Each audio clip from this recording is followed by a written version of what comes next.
الحمد لله نحمده ونستعينه ونستغفره ونعوذ بالله من شرور أنفسنا ومن سيئات أعمالنا. من يهده الله فلا مضل له ومن يضلل فلا هادي له، وأشهد أن لا إله إلا الله وحده لا شريك له، وأشهد أن محمدا عبده ورسوله. يا أيها الذين آمنوا اتقوا الله حق تقاته ولا تموتن إلا وأنتم مسلمون. يا أيها الناس اتقوا ربكم الذي خلقكم من نفس واحدة وخلق منها زوجها وبث منهما رجالا كثيرا ونساء، واتقوا الله الذي تساءلون به والأرحام إن الله كان عليكم رقيبا. يا أيها الذين آمنوا اتقوا الله وقولوا قولا سديدا يصلح لكم أعمالكم ويغفر لكم ذنوبكم، ومن يطع الله ورسوله فقد فاز فوزا عظيما. أما بعد، فإن خير الحديث كتاب الله، وخير الهدي هدي محمد صلى الله عليه وسلم، وشر الأمور محدثاتها، وكل محدثة بدعة، وكل بدعة ضلالة، وكل ضلالة في النار. أعوذ بالله من الشيطان الرجيم. بسم الله الرحمن الرحيم. قاف والقرآن المجيد. بل عجبوا أن جاءهم منذر منهم فقال الكافرون هذا شيء عجيب. أإذا متنا وكنا ترابا ذلك رجع بعيد. قد علمنا ما تنقص الأرض منهم وعندنا كتاب حفيظ. بل كذبوا بالحق لما جاءهم فهم في أمر مريج. أفلم ينظروا إلى السماء فوقهم كيف بنيناها وزيناها وما لها من فروج. والأرض مددناها وألقينا فيها رواسي وأنبتنا فيها من كل زوج بهيج، تبصرة وذكرى لكل عبد منيب. ونزلنا من السماء ماء مباركا فأنبتنا به جنات وحب الحصيد والنخل باسقات لها طلع نضيد رزقا للعباد، وأحيينا به بلدة ميتا كذلك الخروج. كذبت قبلهم قوم نوح وأصحاب الرس وثمود وعاد وفرعون وإخوان لوط وأصحاب الأيكة وقوم تبع كل كذب الرسل فحق وعيد. أفعينا بالخلق الأول بل هم في لبس من خلق جديد. ولقد خلقنا الإنسان ونعلم ما توسوس به نفسه ونحن أقرب إليه من حبل الوريد. إذ يتلقى المتلقيان عن اليمين وعن الشمال قعيد. ما يلفظ من قول إلا لديه رقيب عتيد. وجاءت سكرة الموت بالحق ذلك ما كنت منه تحيد. ونفخ في الصور ذلك يوم الوعيد. وجاءت كل نفس معها سائق وشهيد. لقد كنت في غفلة من هذا فكشفنا عنك غطاءك فبصرك اليوم حديد.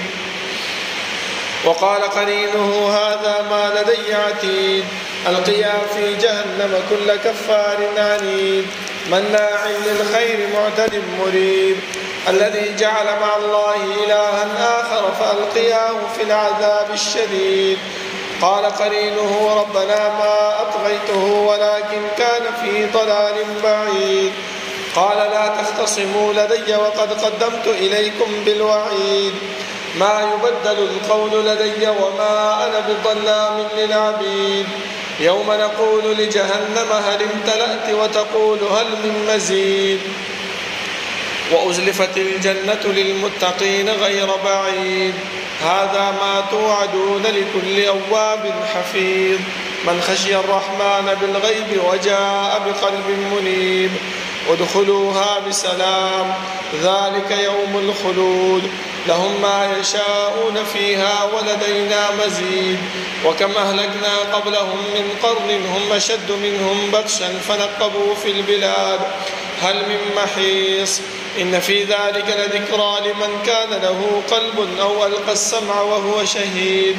ولقد خلقنا السماوات والأرض وما بينهما في 6 أيام وما مسنا من لغوب فاصبر على ما يقولون وسبح بحمد ربك قبل طلوع الشمس وقبل الغروب ومن الليل فسبحه وأدبار السجود واستمع يوم ينادي المناد من مكان قريب يوم يسمعون الصيحة بالحق ذلك يوم الخروج إنا نحن نحيي ونميت وإلينا المصير يوم تشقق الأرض عنهم سراعا ذلك حشر علينا يسير نحن أعلم بما يقولون وما أنت عليهم بجبار فذكر بالقرآن من يخاف وعيد اللهم صل على محمد وعلى آل محمد كما صليت على إبراهيم وعلى آل إبراهيم إنك حميد مجيد اللهم بارك على محمد وعلى آل محمد كما باركت على إبراهيم وعلى آل إبراهيم إنك حميد مجيد بسم الله الرحمن الرحيم فإن آمنوا بمثل ما آمنتم به فقد اهتدوا دا الله رب العالمين أحكم الحاكمين دا طول بادشاهانو بادشاہ دا طول زبردست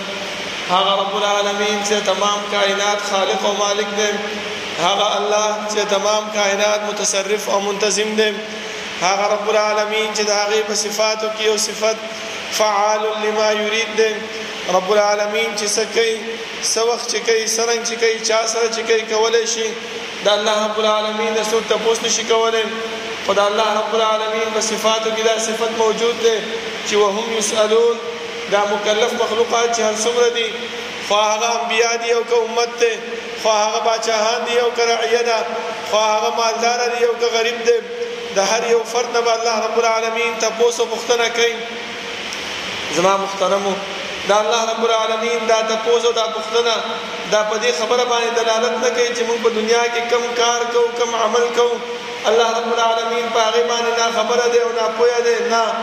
بلکې الله رب العالمین موږ نه دا تاسو د دې وجه نه کوي چې سبا موږ د خپل اعمالو نه منکر نشو د دې د وجه نه الله رب العالمین موږ سره کرامن کاتبین مقرر کړی دي هغه زموږ یو عمل یو کار یو خبره هغه زموږ لیکي ځکه سبا چې کله الله رب العالمین مخې ته ودرېږو الله رانه تپوس وکړي نو موږ به الله رب العالمین مخې ته به انکار کوو ځکه الله فرمایي چې والله ربنا ما كنا مشرکین دا مشرک بنده چې د الله رب العالمین مخې ته ودرولی شي او د الله ترې تپوس کوي نو الله ته به دا وایي چې الله ما خو دنیا کې هیڅ قسم د شرک نه و کړی د دې انکار د وجه نه الله رب العالمین زموږ نه دا تپوس او پوښتنه کوي او موږ سره دا کرامن کاتبین مقرر کړي دي نو چې کله انسان انکار وکړي الله به دې ملایکو ته وایي چې د دې انسان هغه عملنامه راوړه چې هغه د مخې ته کېښوستلی شي نو بیا به دا انسان نه سم نشي ویلی بګر صرف دا خبره به کوي چې ما لهذا الكتاب لا يغادر صغيرة ولا كبيرة إلا أحصاها دې عملنامې لره څه چل شوی دی چې نه زما وړه ګناه پرېښې ده او نه یې غټه ګناه پرېښې ده مګر ټولې را ایساره کړې ده زما محترمو دا الله رب العالمین د کونو او کورونو رحمتونه په جناب محمد رسول الله صلی الله علیه وسلم باندې چې هغه موږ ته د الله رب العالمین ذات او صفات د الله رب العالمین اسماء او احکام د الله رب العالمین وحدانیت طریقې راته وښودلې او هغه لارې او هغه طریقې هم راته وښودلې چې په هغې باندې عمل کولو سره موږ د الله رب العالمین رضا او جنت حاصلولی شو او هغه لارې او هغه طریقې هم راته وښودلې چې د هغې نه په اجتناب سره موږ د الله رب العالمین د قهر او د غضب نه بچ کېږو زما محترمو الله رب العالمین چې موږ د دنیا کې پیدا کړي یو نو زموږ د پیدایش مقصد هغه بیکاره او مهمل نه بلکې رب العالمین زموږ د کامیابی دپاره زموږ د فلاح دپاره زموږ د جنت د تلو دپاره الله رب العالمین موږ پیغمبران راولېږل دې پیغمبرانو ته وفرمایل چې ورشئ خپل امت د دې خبرې نه ویروئ چې کوم انسانان زما د ښودلې شوي په لار باندې ځي او زما احکاماتو باندې عمل کوي نو رب العالمین د هغې دپاره داسې جنتونه تیار کړي دي چې حدیث کې راځي ما لا عین رأت ولا اذن سمعت ولا خطر على قلب بشر داسې نعمتونه او داسې اسایشونه الله رب العالمین تیار کړي دي خو چې کوم انسان په هغې لار باندې نه ځي او د هغې طریقه د هغې احکامات په خپل زندګۍ کې نه راولي نو الله رب العالمین بیا هغه انسان ذلیله کوي او جهنم د هغې مقدر ګرځېږي تاسو وګورئ زما محترمو الله رب العالمین چې کله د جاهلیت په دې تورتم کې رسول الله صلی الله علیه وسلم را مبعوث کړو رسول الله صلی الله علیه وسلم خپل احکامات چې کوم الله رب العالمین ورته ښودلي او هغه من او عن خپل امت ته بیان کړي دي خو د هغې تابعدار خلک څوک وو صحابه کرامو دې صحابه کرامو ته الله رب العالمین په دنیا کې د جنت بشارت او زیری ولې ورکړو دا د دې د وجې نه ورکړو چې هغه کم احکام او کومه طریقه چې الله او د الله رسول صلی الله علیه وسلم مونږ ته بیان کړی ده په هغې باندې من او عن عمل کړی ده هغه لا پرېږدوئ تاسو وګورئ د عمر رضی الله عنه حالات زندگی وګورئ د عثمان رضی الله عنه حالات زندگی وګورئ د ابوبکر رضی الله عنه حالات زندگی وګورئ تر دې پورې چې د عمر رضی الله عنه به چې کومه خبره ویستله د خپلې خولې نه الله رب العالمین به د هغې په موافقت باندې به وحی را نازله کړله چې کله رئیس المنافقین عبدالله ابن ابی ابن سلول هغه وفات شو د هغه زوی راغی او رسول الله صلی الله علیه وسلم ته وفرمایه چې د الله رسوله کمیس راکړه چې د خپل پلار ته واچومه او د هغې باندې به جنازه به وکړي د هغې دپاره د مغفرت سوال به وکړي هغه ورته وویل چې صحیح ده چې کله د جنازې ټیم شو زوی راغی رسول الله صلی الله علیه وسلم ته وفرمایه چې د الله رسوله د جنازې ټیم دی او راشه پیغمبر ورته راغی مړی پروت دی رسول الله صلی الله علیه وسلم جنازې ته ودرېږي او عمر رضی الله عنه دا د رسول الله صلی الله علیه وسلم دا لمن راکاږي چې د الله رسول را وروستو شه پلاني موقع باندې د ستا دې ځای کې مخالفت کړی دی په پلاني موقع باندې د ستا دې ځای کې مخالفت کړی دی په پلاني موقع باندې دلته مخالفت کړی دی ستا دشمني کړې ته نن څنګه د خپل دشمن ته ودرېږې تاسو وګورئ رسول الله صلی الله علیه وسلم هیڅ جواب نه ورکو مګر څه یې ویلې ولې جواب نه ورکو د الله حکم ورته نه راغلی وما ينطق عن الهوى ان هو الا وحي يوحى عمر رضی الله عنه چې دا خبره وکړله پیغمبر ورته ویلې چې عمره ما ته الله حکم نه دی کړی چې ما ودرېږه چې کله د الله حکم راغی زه به وروستو شمه وګورئ دلته د عمر رضی الله عنه موافقت کې الله رب العالمین قرآن را نازل کو وی فرمایي چې ولا تصلي على احد منهم مات ابدا ولا تقم على قبره دا ولې زما محترم پیغمبر ته حکم وکړ چې پیغمبر دې منافقینو ته د دې په قبر باندې مو درېږه مو په دې باندې جنازه کوه دا ولې عمر رضی الله عنه هغه احکام هغه شریعت هغه دین هغه کوم امور چې الله رب العالمین نازل کړیو په هغې باندې من او عن عمل کړو نو د الله رب العالمین د دیو د اعمال داسې خوښ شو چې د احکامات د هغې په خوښه باندې را نازل کړل زما محترمو همدغه وجه ده زما محترمو چې کله موږ هم هغه احکامات په خپل زندګۍ کې راولو چې کوم احکامات الله رب العالمین په موږ باندې نازل کړي دي ځکه الله فرمایي چې فإن آمنوا بمثل ما آمنتم به فقد اهتدوا اے انسانانو اے امت محمد صلی الله علیه وسلم کچرته تاسو هم د دې صحابه کرامو په نقش قدم باندې د دې صحابه کرامو په طرز عمل باندې روان شوي لکه څنګه عمل چې دیو کړو لکه څنګه د پیغمبر صلی الله علیه وسلم لاتر دیو کړو تاسو هم شروع کو فقد اهتدوا تاسو به هدایت مونږ کې تاسو به سم لار باندې شئ اوس هر انسان د پکار دی چې په خپل ګریوان کې سوچ وکړي چې د هغه عمل په کوم طرز باندې روان دی د هغه کار په کوم لار باندې روان دی هغه چې کوم ورځ ژوندۍ تیری روزمره اعمال کوي د هغه د ژوندۍ د هغه د اعمال هغه څنګه روان دي په کوم مناسبت باندې روان دي په کوم طرف باندې روان دي په هغه طرف باندې روان دي چې الله مونږ ته بیان کړی دي په هغه طرف باندې روان دي چې پیغمبر صلی الله علیه وسلم مونږ ته بیان کړی دي او کنا په هغه طرز او طریقه باندې روان دي چې دا هغه نه مونږ الله او الله پیغمبر څخه کړیو منع کړیو دا مونږ ته سوچ وکړ غنی نو قیامت په ورځ بسره موږ دغه ارمان کو چې مال هذا الكتاب لا يغادر صغيرة ولا كبيرة الا احصاها دی عمل نامې نه څه چل شوی د زما وړه ګناه مې اشاره کړې دا غټه ګناه مې اشاره کړې تر دې پورې زما محترمو چې دا زموږ اندام نه دا به هم زموږ په باره کې گواهی ورکوي دا خپې دي دا لاسونه دا غوږونه دا هر څه به گواهی ورکوي چې الله پلاني وخت پلاني ټیم باندې دا کار کړی په ما باندې بیا به ته مونږ وایو چې لما شهدتم علینا تاسو ولې په مونږ باندې گواهی ورکړ ورته به تاسو سوځېږئ نو ته زما اندامې ورکې هم دا ته سوځېږئ نو بیا دې گواهی ولې ورکوله دا به ورته څه وایي انطقنا الله الذي انطق كل شيء الله رب العالمین زه ګویا کړی منو ما ته خو اختیار نه و په دنیا کې ما خبرې کړې دي نه ته چې چېرته تلې زه در سره تلم تا چې څه کار کوو ما در سره کولو تا چې په خولې نه کومه خبره ویستله ما در سره ویستله تا به چې څه اورېدل ما به در سره اورېدلو ما دنیا کې تا څه ویلې دي نه دلته چې د یم ګواهي ورکوم په څه مناسبت باندې انطقنا الله الذي انطق كل شيء الله رب العالمین زه ګویا کړی ځکه زه لګیا یم دغه خبرې زما محترمو چې دې صحابه کرامو په خپل ژوندۍ کې راوستي نو الله رب العالمین څه وکړل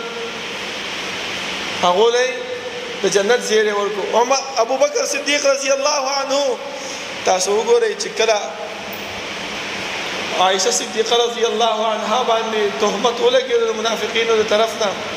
په هغه کې یو مستح رضی الله عنه هم شریکو صحابه کرامو انسانانو زموږ غوندې کمزوري خلکو نو دا د ابو بکر رضی الله عنه پرشته کې راتلو خپلوانو کې راتلو او ابو بکر رضی الله عنه په هغه باندې به خرچه کوله هغه له به د میاشتې څه خرچه ورکوله چې د کور خرچه شو نور څه خرچې شوې چې کله خبر شو چې د زما په لور باندې تهمت لګولې په دې تهمت کې دا هم شریک دی هغه سم دستي چې د خرچه بند کړه الله رب العالمین دا زورن راولېږله چې ښه تاسو ته پته ده چې دا په دې کې شریک شوی دی او تاسو ولې په دې وړکوټې خبره باندې د صحابه کرامو او د خپل خپلوانو باندې صدقه او خیرات هغه بندوي الله رب العالمین فرمایي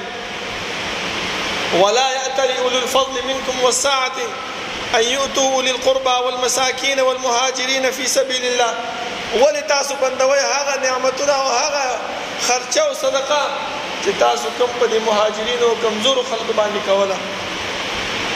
وليعفوا وليصفحوا الا تحبون ان يغفر الله لكم وګوره څونه لوی زورنه الله رب العالمین ورکي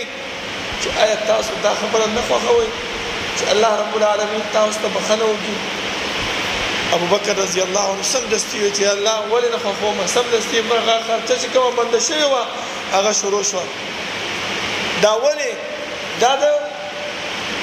هغه احکامات د پیغمبر هغه احکامات د الله دیو په خپل ژوندۍ کې راوستیو عمر رضی الله عنه بارک ما تاسو مخکې مو ویلې چې کله به قرآن کومه مسله باندې براغه عمر رضی الله عنه دا نه وایي چې صبر وکړه سوچ کومه صبر وکړه زما دین مذهب کې شته او کنه شته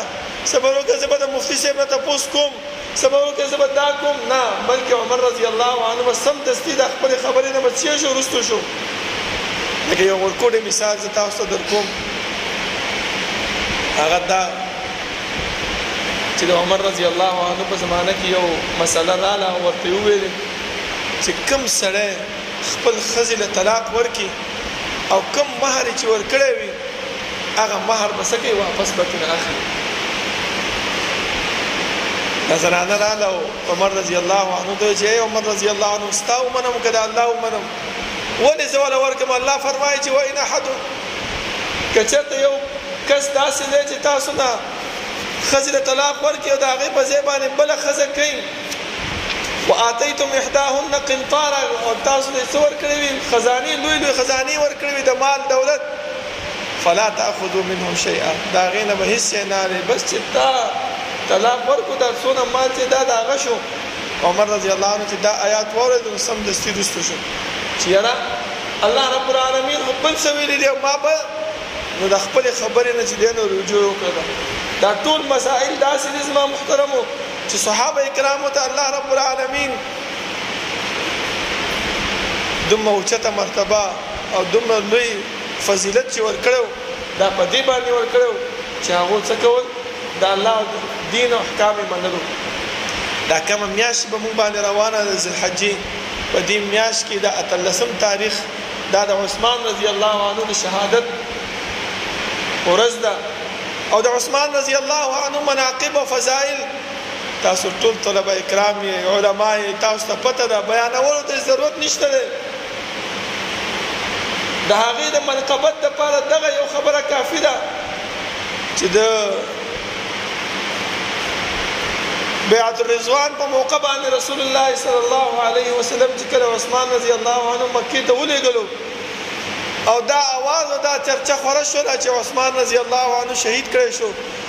او پیغمبر دا خبره وکړه چې دا زما ګس لاس دا د عثمان رضی الله عنه لاس دی او دا زما ښي لاس زما دی ما بیعت وکړو زما محترمو دغه بیعت او دا منقبت د هغې دپاره کافي دی بل منقبت تاسو ته بیان کوم د هغې زما محترمو چې کله د غزوه تبوک په موقع باندې رسول الله صلی الله علیه وسلم چندی اعلان وکړو ابو عثمان رضی الله عنه دومره لویه قافله چې یو سری معلومېدو بل سری نه معلومېدو هغه ټولې په چنده کې ورکړو سره د اوښانو په اوښانو باندې کم مال چې لوټ کېږي دا ټولې وله ورکړل پیغمبر څه وفرمایل که عثمان رضی الله عنه نن نه بعد هېڅ عمل ونه کړي دغه عمل د هغې دپاره د ټول ژوند دپاره کافي دی مونږ څه کوو زما محترمو دې صحابه کرامو پسې خبرې کوو د دې صحابه کرامو لعن طعن کوو دې پسې بد رد وایو کم ائمه چې زمونږ دي کم امامان چې زمونږ دي مونږ ته دین را رسولی دی زمونږ په دین کې تحقیق شروع کړی دی زمونږ په دین کې کوشش او محنت کړی دی مونږ ته صفا دین را رسولی دی د هغې باره کې مونږ خبرې کوو چېرې د دې دا تحقیق قابل د قبول نه دی د دې دا خبره قابل د قبول نه ده د داسې ویلي دي د هغسې ویلي دي نه زما محترمو ټیک ده چې مونږ د صحابه کرامو پسې رعن طعن کوو مونږ د ائمو پسې لعن طعن کوو مونږ د محدثینو پسې لعن طعن کوو نو چې دې ائمو دې صحابه او دې محدثینو کوم کار کړی دی ته تکړه شه ته هغه کار وکړه بیا د هغو پسې بد رد او خبرې شروع کړه چې خپله هم نه کوو هغو هم را رقم محنت او کوشش کړی دی صفا دین یې مونږ ته را رسولی دی په هغه صفا دین کې په هغه محنت کې په هغه کوشش کې مونږ څه کوو لعن طعن کوو ولې دا د دې د وجې نه چې شیطان مونږ پسې نښتی دی او هغه چې د الله رب العالمین سره کوم وعده کړې وه کوم لوز یې کړی هغه وعده او هغه لوز خپل رښتیا کوي څه یې ورته ویلي شیطان ورته ویلي چې فانذرني الی یوم یبعثون الله تا خو زه ورټلم لعنتي دې کړم د جنت نه دې ویستم خو یو سوال درته کوم څه شی انذرني الی یوم یبعثون ماله د قیامت ورځې پورې مهلت راکړه الله ورته فانک من المنذرین تعالی مهلت درکړی شوی دی نو شیطان ورته بله خبره وکړه چې الله فبما اغويتني لأزينن لهم في الارض ولأغوينهم اجمعين څنګه چې زه ورټلم دغه شانتې کار به زه ستا د بندګانو سره به کوم سم کار او نیک کار او د جنت ته د تلو عمل هغه به دې ستا بندګانو ته به د ګناه په شکل پیش کوم او چې کوم د جهنم د تګ عملي د بربادۍ عملي هغه به د ثواب په نیت باندې پیش کوم ولو لاغوینهم اجمعین او ټول به ګمراه کوم وګوره لازینن لهم ښایسته کوم به ورته دا عمل دا د بربادۍ عمل دا د جهنم عمل دا د تباهۍ عمل به ورته څه کوم ښایسته کوم به تاسو وګورئ کم بدعات چې مونږ کوو په دې خپله ژوند کې بیا مونږ هغې نه نوم څه ورکوو ښایسته ښایسته نومونه ورکوو ولې چې بیا څوک په هغې باندې رد کوي یا څه خبره کوي وایي دا وګوره دا د پیغمبر فلانی شی نه مني او دا د پیغمبر دا احکام نه مني دا د الله دا خبره نه مني او الله دا ویلي دي او پیغمبر دا ویلي هغه احکامات او هغه آیاتونه هغه احادیثونه هغه مونږ الټه سیده کوو په دې بدعاتو باندې چسپان کو زما محترم لکه یو ورکوټه مثال زه تاسو ته درکوم چې قران کریم کې الله رب العالمین یو آیات ویل دی چې وفي انفسکم افلا تبصرون تاسو وګورئ ټول طلبه کرام علماء په دې آیات باندې پوهیږي چې الله فرمایي چې وفي انفسکم زستاسو په دې نفس کې افلا تبصرون لفظي ترجمه چې موږ وګورو دا څنګه راځي کنه یو عالم د هغه ترجمه دا کوي وګوره الله فرمایي چې زستاسو په دې جسم کې موجود یم خو تاسو ته ځخکارم نه ستاسو د سترګې ما ویني نه وګوره دې آیات ته د څه شی ثابتې د حلولیت عقیده ثابتې چې الله وایي زه په هر ځای کې تر دې پورې چې ستا په جسم کې نه نوته یم حلولیت عقیده ده کنه ده او که چېرته مونږ په دې آیات باندې سیاق او سباق ته سوچ وکړو الله رب العالمین دلته مونږ ته د جنتیانو تذکره کوي او ورسره خپل قدرت مونږ ته بیانوي چې انسان وفي انفسکم بخپل جسم ته دی وګوره ستا په جسم کې ما ته غوږونه درکړي دي که دا کار پرې دي څونه لوی تکلیف کو مشینګریانې راغلو په دې غوږ کې ایږدو دا سترګې ستا کار پرې دي څونه ډاکټرانو پسې ګرځو دا معده دې کار پرې دي دا کولمو دا هاضمه دې کار پرې دي دا ټول شی چې کار پرې دي دا څونه لوی تکلیف دی ته د خپل دې دغه ته وګوره زما دا قدرت په خپل جسم کې وګوره ترجمه خو داسې صحیح ده او موږ څه بیانو وفي انفسکم الله وایي چې ستا په دې نفس کې موجود یم خو ته تا د ښکاره منه حلولیت عقیده ده که نه زما محترم د پکار دا دی زما محترمو چې موږ کم علم کم ځای کې حاصلو کم دین چې کم ځای کې حاصلو پکار دا دی چې په خپله تحقیق هم پکې وکړو خپله هم جانچ پړتال وکړو دا نه چې موږ صرف دا خبره کوله که زموږ دا مشران امیان خلک د کلو والا دا وایي چې یاره جومات ته تللی وم هغه امام صاحب مفتي صاحب دا مسله بیان کړله که خبره صحیح وه خو صحیح ده او که غلطه وه الله بلا و به ګرځنې مولا بس زه عمل کوم که صحیح وه خو ثواب به ما ته ملاویږي او که غلط وه ملا پوهېږي او ګناه یې پوهېږي نه الله رب العالمین فرمایي ولا تزر وازرة وزر اخرى یو انسان د بل انسان ګناه بوج نشي اوچتولی ګنې دي صحابه کرامو تاسو وګورئ د دیو دا محنت د دیو دا کوشش چې الله رب العالمین دنیا کې ول جنت سره ورکړی دی ولی ورکړو د دې د وجه نه چې دغه خبرې او دغه احکامات نه ځان ساتلو په چا باندې به لعن تان نه کولو چا سره به حسد او کینه او بغض نه کولو چا سره به چې دی نو دشمنی نه کوله د دې ټولو الټ چې کوم دی نن سبا زمانه کې مونږ خپل ژوندۍ کې راوستي دي نو مونږ به څنګه کامیاب شو زما محترمو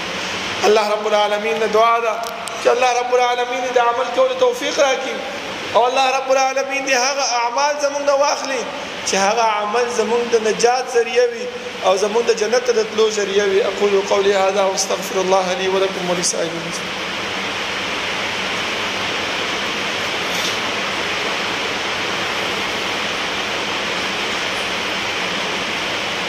إن الحمد لله نحمده ونستعينه ونستغفره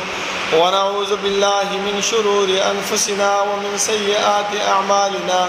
من يهده الله فلا مضل له ومن يضلل فلا هادي له وأشهد أن لا إله إلا الله وحده لا شريك له وأشهد أن محمدا عبده ورسوله يا أيها الذين آمنوا اتقوا الله حق تقاته ولا تموتن إلا وأنتم مسلمون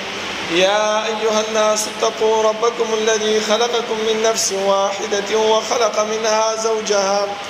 وبث منهما رجالا كثيرا ونساء واتقوا الله الذي تساءلون به والأرحام إن الله كان عليكم رقيبا يا أيها الذين آمنوا اتقوا الله وقولوا قولا سديدا يصلح لكم أعمالكم ويغفر لكم ذنوبكم ومن يطع الله ورسوله فقد فاز فوزا عظيما أما بعد فإن خير الحديث كتاب الله وخير الهدي هدي محمد صلى الله عليه وسلم وشر الأمور محدثاتها وكل محدثة بدعة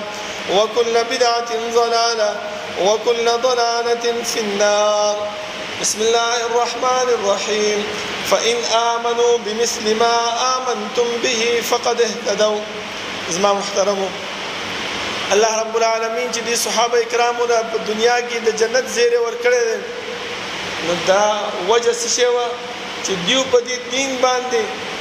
من او عن عمل کولو لکه څنګه چې پیغمبر وته بیان کړو په کومه خبره باندې به پوي نشو د پیغمبر د بسم د استیزان او رسول په هغه باندې میزان سکو پوي بکو تر دې پوري چې بیا هم د رستنی امت غم ور سره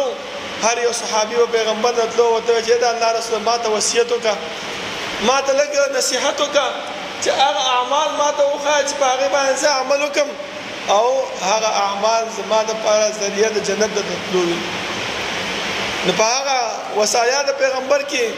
ابو ذر رضی الله عنه فرمایي چې ما رسول الله صلی الله علیه وسلم نو فرمایي چې د الله رسول ما ته لګ وصیت وکا رسول الله صلی الله علیه وسلم فرمایي چې اوصيك بتقوى الله زه وصیت کوم تاسو د الله رب العالمین نزان هر وخت تقوا ځان کې پیدا کړه یره ځان کې پیدا کړه اوس دا تقوا څه شی د زما محترم تاسو وګورئ همدغه صحابه دي بیا هم د دې خبرې تفسیر خپل کوي چانه تاسو کو چې آیت د لار باندې تلې چې په هغه لار کې ازغي ډیر دي هغه چې او نو څه دي کړی دي وې ځان به بچو دا کپڑے به راغونډول ځان به بچو وې دغه خبره تقوا ده چې ته د الله رب العالمین کوم دین ته بیان کړي په هغه باندې عمل کې او دا غینه ما سوا نور خبرونه څنګه ځان بچ ساتي دغه تقوا ده په دې خبره باندې د ابو ذر رضی الله عنه مطمئن نشو بیا وته چې د الله رسول زدنی زیاد کرا تا بیا وته فرمایي چې علیک بتلاوت القرآن د قران کریم تلاوت خپل ژوندۍ کې معمول وګرځوا د دې یو نن مثال به تاسو درکم زما محترم چې تاسو وګورئ 15 وخت مونږ ده او قران کریم کې 10 سپارې دي او د میاشتې 10 ورځې دي نو چې هر ورځ موږ یو سپاره تلاوت کوو ډیر وخت تاسو نه اخلم تلاوت څنګه ده د 15 ټیمه مونږ کې چې صرف موږ یو پاڼه دوه پاڼې وایو ځکه یو سپاره 10 پاڼې جوړیږي چې دوه پاڼې موږ هر یو مانځه په سیوایو د 15 ټیمه کې به یو سپاره پوره کیږي او په میاشت کې څونه یو قران کریم ختمېږي او تاسو ته مشهور حدیث معلوم دی ځکه ټول طلبه کرام علماء چې ابن عباس رضی الله عنه چې رسول الله صلی الله علیه وسلم فرمایل چې قران کریم به یو حرف باندې الله رب العالمین لسنی کیانی ورګوي زدا نه چې الف لام میم حرف ولكن الف حرف ولام حرف ومیم حرف چې پنځه ټیمه کې مونږ یو سپاره وایو کار څومره انسان مشغول وي مصروف وي خو موږ ته خامخا جمعه ترازی په دې دوه پاڼو باندې مسونه ټیم لګي اندازتن زما محترمو چې ډیر زیات انسان ورو تلاوت کوي نو لسمنه بنه لګي د مانځنه بعد اذکار وایا د مانځنه بعد چې دینو سنت وکړه چې هر څوک قرآن کریم راواله لسمنه تلاوت وکړه او بیا خپل کار نه لاړ شه نو صحابي فرمایي چې رسول الله صلی الله علیه وسلم فرمایي چې علیک بتلاوت القرآن وذكر الله عز وجل او د الله رب العالمین نصيحت او ذکر په لار باندې روان زما محترمو استغفر الله سبحان الله الحمد لله الله اکبر. مونږ تاسو نن سبا شیطان خپل هغه وسوسه په مونږ باندې شروع کړی ده، هغه کار شروع کړی دی. مونږ په غوږونو کې هډفون ورکړی وي، دا سندرې اورو او هغه سندرې په خپل خوله باندې جاری کوو، ورسره مونږ هم لګیا یو. خو که چېرته مونږ دا په خوله باندې راوړو چې سبحان الله الحمدلله، ګوره دوه درې فایدې دي د دې. یو فایده په ګوته باندې چې لګیا یو نو سبا به چې کوم دی دا ګوتې زمونږ په باره کې ګواهي ورکوي چې الله پلانې لاره باندې روانو په دې او دا ذکر یې کولو دا به زه د دې ګواه یم. دا ژبه به ګواهي ورکوي چې الله په ژبه باندې د چې کوم دی د الله یاد کړی او ذکر یې کړی، هغه عملنامه کې به ستا دا ذکر لیکلی شوی وي. سبا چې دا عملنامه کلاو کړی شي په هغې باندې به صحیح دا ذکر به زمونږ لیکلی شوی وي. او که چېرته مونږ د دې په ځای باندې دغه الټه سیده خبرې کوو، کنځل کوو، سندرې پې وایو، نور څه کوو، نو دا هم زمونږ په هغه اعمال کې لیکلی کېږي. او سبا به مونږ څه وایو؟ ما لهذا الکتاب لا یغادر صغیرة ولا کبیرة الا احصاها. او د ذکر نه د ذکر فائدې پیغمبر په دې حدیث کې بیانوي، فانه ذکر لك في السماء ونور لك في الارض. دا ذکر چې دا ستا لپاره په اسمان کې به هم کېږي او رڼا د یو قسم د ستا لپاره په ځمکه کې. بیا فرمایي چې زدني، دا صحابي وایي چې پیغمبر ته وایي چې الله رسول نور هم راته زیات کوي، ویل چې وإياك وكثرة الزحف فإنه يميت القلب ويذهب نور الوجه.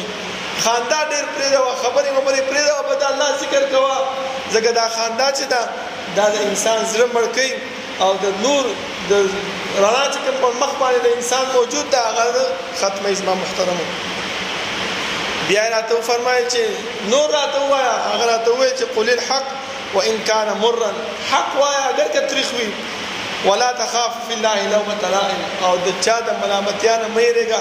چې یاره دا حق په بیان کوم، دا کس به راته خبرې وکړي، دا به راته وایي، دا به راته وایي. نه، بلکې زمونږ دا مدرسه ده الحمدلله، دین دې نه خورېږي، د الله رب العالمین دین د الله احکامات د دې مدرسې نه خورېږي. کوم طلبه کرام چې په دې کې علم زده کوي هغو دپاره دا وصیت ډېر ضروري دی زما محترمو، چې کوم ځای کې کوم غلط کار ګوري سمدستي په کار دی چې بیان کې، خو په څه سره؟ احتیاط سره، په حکمت سره. ځکه الله فرمایي چې دعوت کوه په څه سره؟ په حکمت سره. دا نه چې کوم ځای کې غلط کار کوي او سمدستي لاړ شي او هغه منع کړي، هغه به الټه تا باندې ګزار کوي او ستا خبره بیا نه منع کوي. او که په حکمت سره وکړي، ښه په طریقې سره هغه منع کړي، نو هغه به ستا خبره هم ومني او خپل ځان سره به خجالت شي چې یاره دا کار ما غلط کړی دی، سبا به هغه کار نه کوي. زما محترم